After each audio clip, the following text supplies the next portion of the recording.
Pendant 3 ans, Benoît s'entête à frapper à la porte de plusieurs monastères.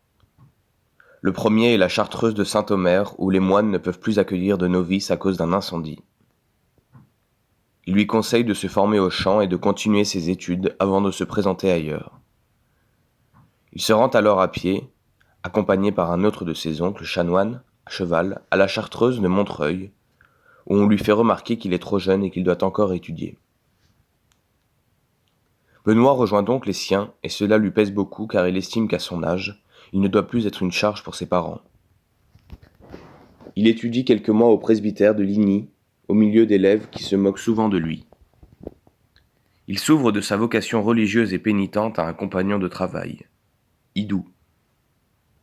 Au mois d'octobre, ils sont tous les deux acceptés à Montreuil où ils prennent l'habit des postulants en la fête de Saint-Bruno.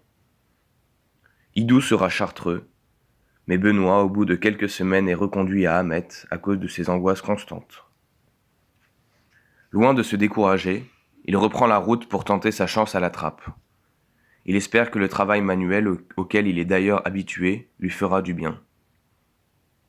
Après une longue marche sous une pluie continuelle, il arrive, en loc, à l'abbaye normande de la Grande Trappe, au mois de novembre. On l'accueille affectueusement, mais on lui dit qu'il doit attendre d'avoir 24 ans pour entrer.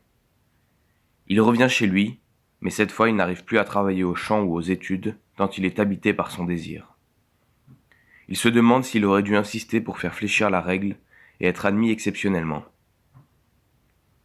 Il retourne à Montreuil, où c'est à nouveau un échec.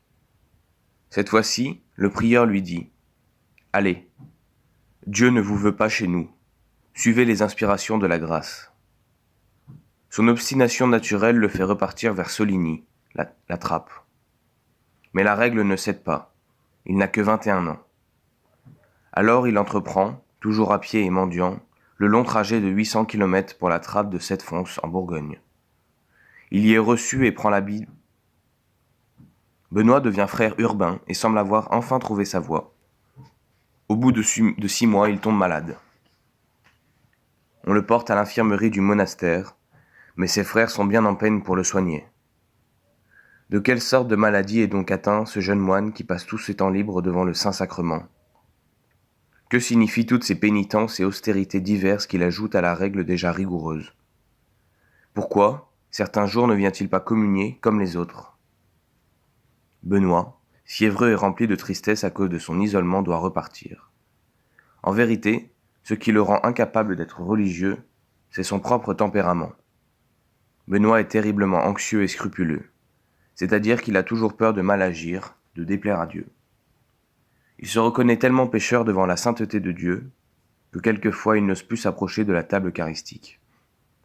Cependant, lorsqu'il reprend la route, la fièvre le quitte au bout de 4 jours et la paix revient dans son cœur. Il envoie une longue lettre à son père et sa mère qu'il ne reverra plus jamais. C'est pour vous tirer d'inquiétude que je vous écris. J'ai pris le chemin de Rome.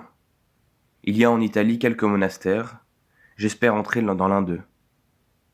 Je prie pour vous tous les jours. Ayez soin de l'éducation de mes frères et sœurs. Pensez aux flammes éternelles de l'enfer. Je vous demande pardon pour toutes les peines et les chagrins que je vous ai occasionnés, et vous prie de m'accorder vos bénédictions. Benoît-Joseph Labre. La joie et la paix qu'il éprouve alors seront pour lui bientôt le signe qu'il n'aura plus d'autre maison que la route et qu'il restera solitaire. Il est juste de se demander pourquoi Dieu a fait suivre à Benoît un chemin si peu ordinaire, car enfin, à ceux que le Seigneur appelle à le suivre dans un don radical, il donne généralement les moyens de la vie fraternelle.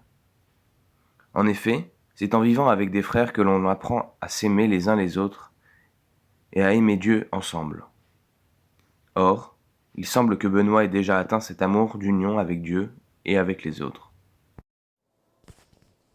Dieu qui a donné à saint Benoît-Joseph Labre de mener une vie humble et pauvre, tout à l'image du Christ, fais-nous emprunter les mêmes chemins pour suivre ton Fils et vivre unis à toi, pleins de joie et de charité, en pèlerins du royaume.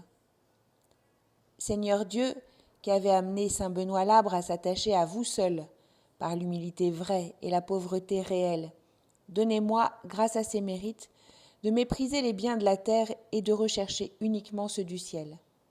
Amen. Saint Benoît Labre, qui passa en ce monde comme un pauvre pèlerin, brûlez mon cœur d'amour pour Jésus pauvre et crucifié. Amen.